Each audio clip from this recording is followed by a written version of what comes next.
আসসালামাইকুম, কেমন আছেন সবাই? আমি আলহামদুলিল্লাহ ভালো আছি। আজকে রান্না করার জন্য নিয়ে নিয়েছি লাউটা আমি ভালো করে কেটে ধুয়ে নিয়েছি।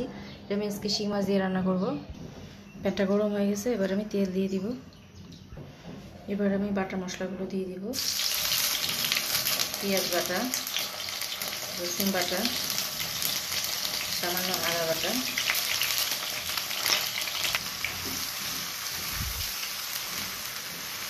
এবার আমি গুঁড়া মশলাগুলো দিয়ে দিব। লবণ, হলুদের গুঁড়া, মরিচের গুঁড়া আর জিরার গুঁড়া।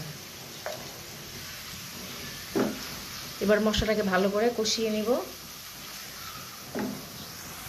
মশলাটা ভুনা হয়ে গেছে, উপরে তেল চলে আসছে। এবার আমি মাছগুলো দিয়ে দিব। মাছটা দিয়ে কিছুক্ষণ কষাবো।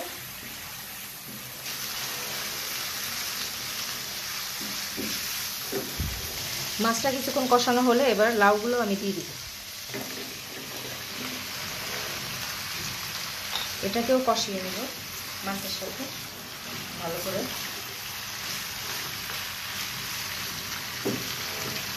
ঢাকনা দিয়ে দিই।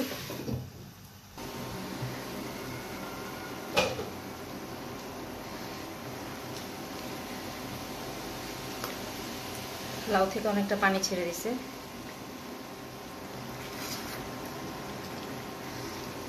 এবার আমি ঝোলের জন্য একটু পানি দিয়ে দিব। আমার লাউটা সিদ্ধ হয়ে গেছে, রান্না শেষ। এবার আমি উঠানোর আগে ধনেপাতা দিয়ে দিব।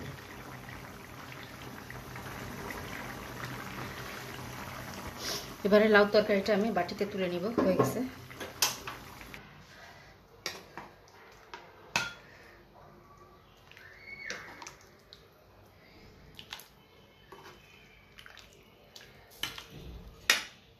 হয়ে গেল আমার শিং মাছ দিয়ে মজাদার লাউয়ের তরকারি। কেমন লাগলো সবাই কমেন্ট করে জানাতে পারেন। ভালো লাগলে লাইক, কমেন্ট, শেয়ার করবেন, সাবস্ক্রাইব করে দিবেন চ্যানেলটা।